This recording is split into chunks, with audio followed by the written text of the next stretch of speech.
Hello, dear students. Very warm welcome to Dr. Zia Ahmed YouTube channel.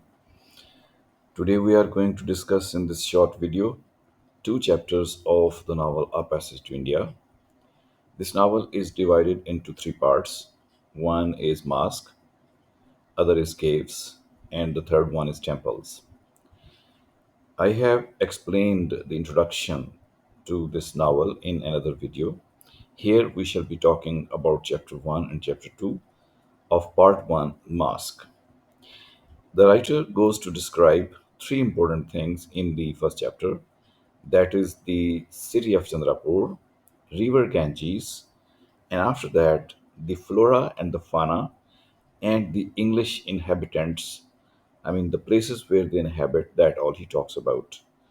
According to him, city of Chandrapur is not beautiful in the part where the Indians live. It's dirty, it's ugly, it's full of mud, even the plants are full of that. But according to him, the place where the English people reside, that is having a hospital, a railway station, a Maidan, and therefore it is beautifully planned and very well done. He talks about the river Ganges also, rather in repulsive terms, instead of saying that it's a purifying river as far as the Hindu religion believes. He says that it is full of mud and the refuse that comes and flows into it when the rain falls. So, in this way, a very poor impression of the city of Chandrapur, where the Indians reside, has been given to us. But the place where the British, as the rulers, reside, that has been given a fair deal that it's beautiful and it has been well planned and it is livable as well.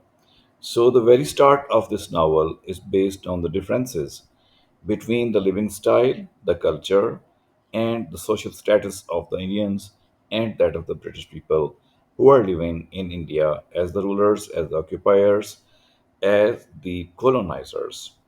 With this tone, the chapter 2 begins, and we know very well that the theme of the novel is going to be the difficulty of friendship between the English rulers and the Indian ruled people. The same thing would be elaborated in the second chapter alongside introducing the main characters. For example, Dr. Aziz and his culture, his family, is introduced in the beginning. Same will be done with Mrs. Moore and Adela, who are also the main characters of the story. They will also be introduced. So let us see what happens in the chapter because of which we find the introduction to Dr. Aziz as well. Let's concentrate on the lines which are colored. For example, Dr. Aziz is present with his cousin Muhammad Ali and Hamidullah, and they are discussing something about that. How is it possible to be the friends with the English people? They say they were discussing as to whether or no it is possible to friends with an English. Mahmoud Ali argued that it was not. Hamidullah disagreed, but with so many reservations that there was no friction between them. Delicious indeed to lie on the board veranda with the moon rising in front and the servants preparing dinner behind and no trouble happening.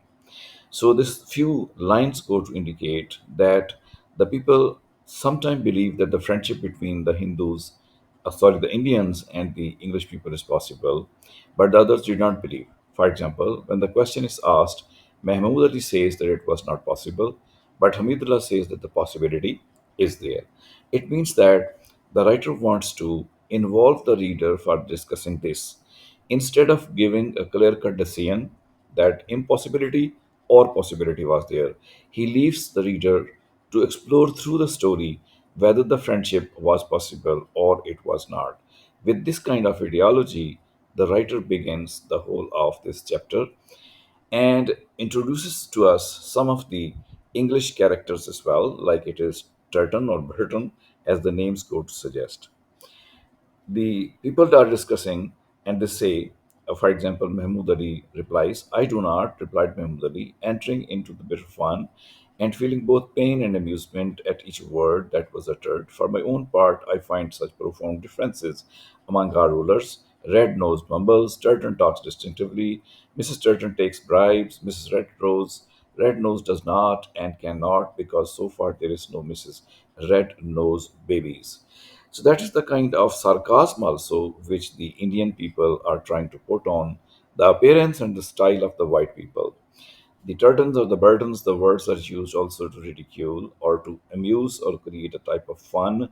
And Muhammad Ali says that most of the time there is no difference, but some of the characteristics make them different from each other. For example, one is red nose, other is distinctly talking, another is like, having the habit of taking bribes. So, in that way, some of the characteristics of the white people in the eye of the Indian are also talked about. So, writer is making us introduced towards the Indian style of looking at the white people and the white people's style of looking at the Indians.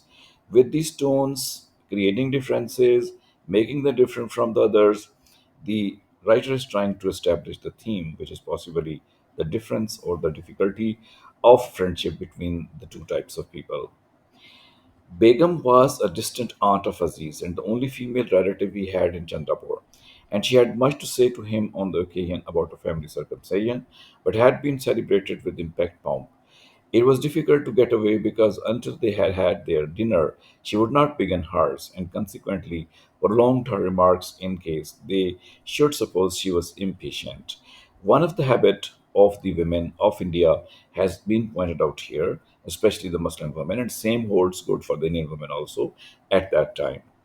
The writer says that the women, the Begum, had to stay for long when the dinner had started because the woman was supposed not to start the dinner herself, first of all, and not to end the dinner also. So, in that way, she was waiting that the men have eaten and then she would eat also. So, in this way, one of the habits of the Indian women that has been pointed out. So, it means that the culture of the Indian people is also under debate in this section, in this chapter of the novel. Another paragraph is here. While the tale was in progress, it convinced the two men the tragedy seemed a slur on the whole community. Better polygamy almost than that a woman should die without the joys God had intended her to receive. Wedlock, motherhood, power in the house for what else she's born, and how can the man who has denied them to her stand up to face her creator and his own at last day? Aziz took his leave, saying perhaps, but later he invariably replied to such an appeal. You mustn't put off what you think right, said Hamidullah. That is why India is in such a plight because we put off things. So, two more things of the Indian culture, especially the Muslim culture, are being pointed out. For example, Dr. Aziz is being convinced by the woman that he should remarry because his wife is dead. And at that time, the matter of polygamy also comes forward. Polygamy is not liked by the Hindu people, and most of the times not like the Christian also. But the Muslim religion and culture allows this kind of opportunity, but not with happiness, with sadness kind of thing, dislike kind of thing. And that is why one party says it's possible, the other party says it's not possible. The argument is that every woman should be married, maybe second wife, maybe third wife. That is the type of culture being talked about.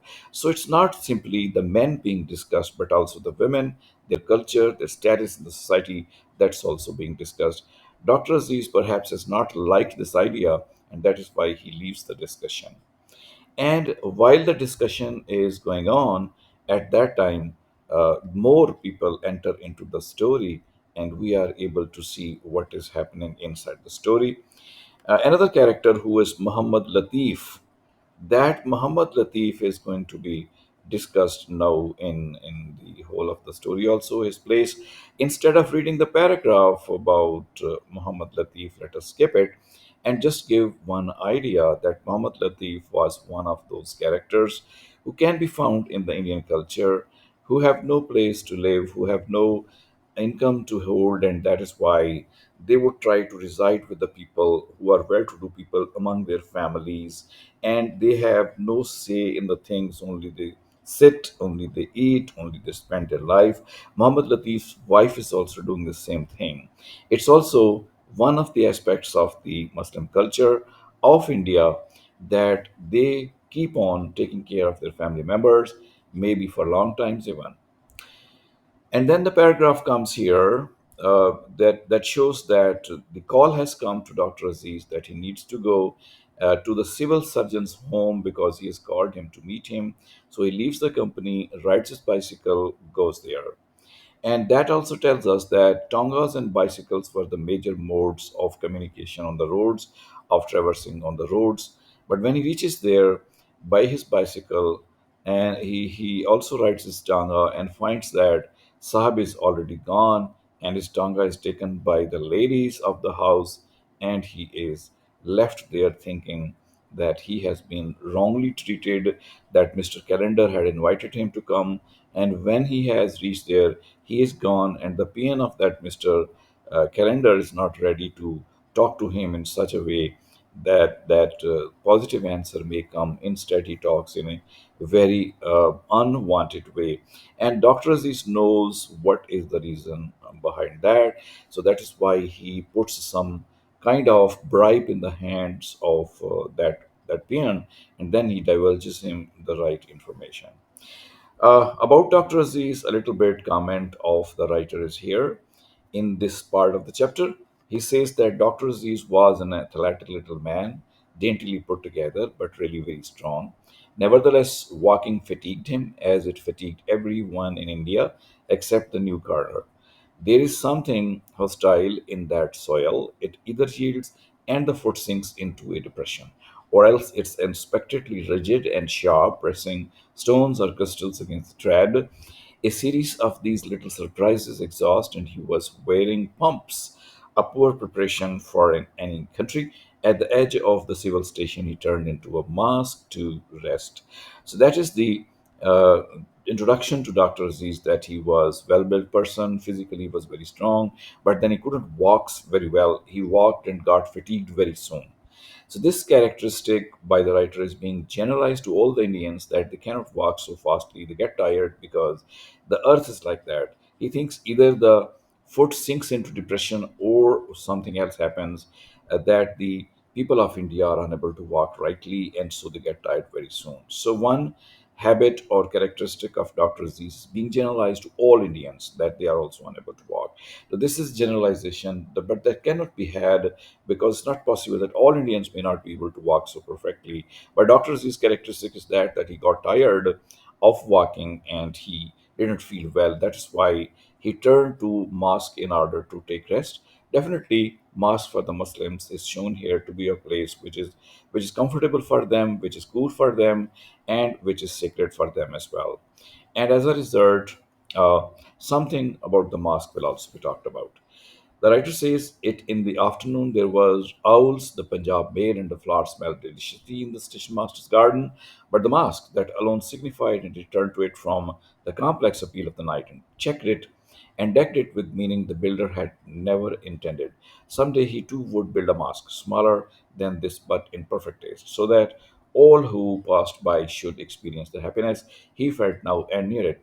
Under a low dome should be his tomb with a Persian inscription. So that's the wish of Dr. Aziz, that someday he will also be making a mosque, and that goes to show the importance on the place of mosque in the Muslim culture. At that time, people found comfort, people found peace inside the mosque, and the same was being felt by Dr. Aziz after he was insulted at the house of the surgeon, and so he is inside that and thinking in these terms as well. And then he experiences something very different, that he feels in his swoon, in his gloom, and in his upsetness, that the pillars of the mosque are moving. And pillars are not moving. Actually, there are two characters, the English women, who are present in the mosque, and they are very secretly or very slowly entering into the mosque. And Dr. Aziz notices them. He first of all feels perhaps some ghost is there, but then he finds that two women, English women, are there, and he thinks that these English women may be wearing their shoes, and that's why he calls them out by saying, "Madam, madam, madam."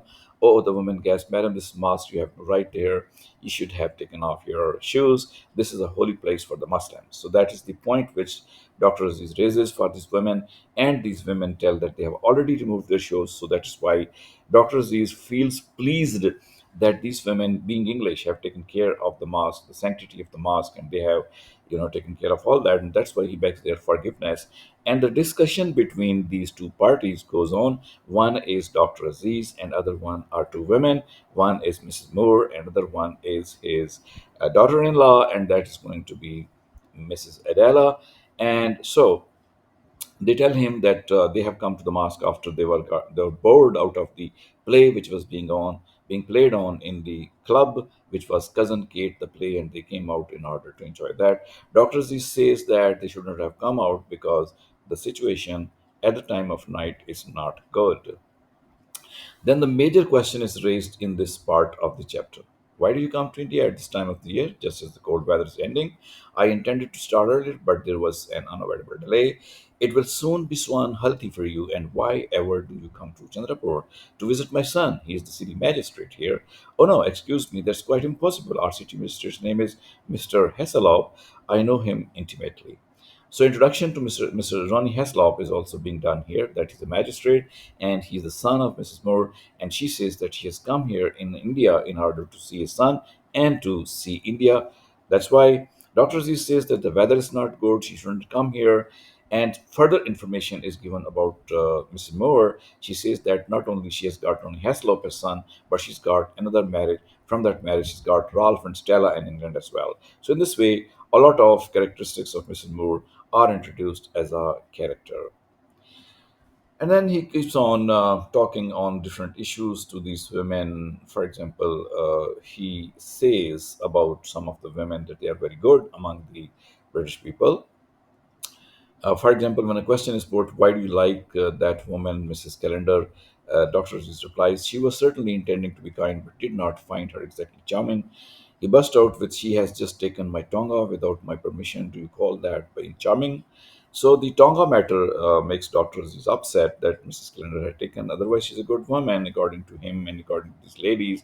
But this kind of trick, which was done maybe knowingly or unknowingly, is not liked by Dr. Aziz. So in this way, Dr. Z's resentment also comes forward, and the difference between the two women is being discussed also. And then all these views make Mrs. Moore talk in these terms. She says to him, then you are an Oriental. She accepted his escort back to the club and said at the gate that she wished she was a member so that she could have asked him in. Indians are not allowed to enter into the Chandrapur club as guests. He said simply, he didn't expatiate on his wrongs now, being happy as he strolled downward beneath the lovely moon and again saw the lovely mosque. He seemed to own the land as much as anyone owned it. What did it matter if a few flabby Hindus had preceded him there and a few chilly English succeeded? So the chapter ends with the note that the possibility of friendship between the British and Indians is possible because Dr. Aziz is feeling very good in the company of these two women, and they are also feeling happy and secure also. Although the indication of the impossibility is also given when the invitation is not given to Dr. Aziz because he has no membership and he cannot enter into the Chandrapur club also. So this can and cannot go to reflect again that if the chapter had started about the friendship between English and the non-English, that is ending also. The same chapter is ending. So the dominant theme is that, and that the writer is trying to explain this thing through the story. And now we are closing this discussion by thinking that these two ladies are gentle and kind and they want to see the real India. They have not come to occupy, they have not come to colonize, they are not the government officers. So their behavior is quite different as compared to the behavior of other English people. And Dr. Aziz, being an Oriental, being declared an Oriental by these two people, who is good, nice, and behaving very well, is introduced in these terms as well. So Dr. Aziz is India, and the writer wants us to understand Mrs. Moore and Adela as the British. He does not want us to understand those occupiers are like that. So these, if the characters are like this, the friendship may be possible. But the occupier and the occupied, colonizer and the colonized may not be having that type of friendship. So better luck next time for chapter 3. Here the chapter 2 ends. I hope you people have liked it. If so, do not fail to hit the subscribe button as well as the like button. And if you can, you can give comments as well. So thank you for watching. Hope to see you in some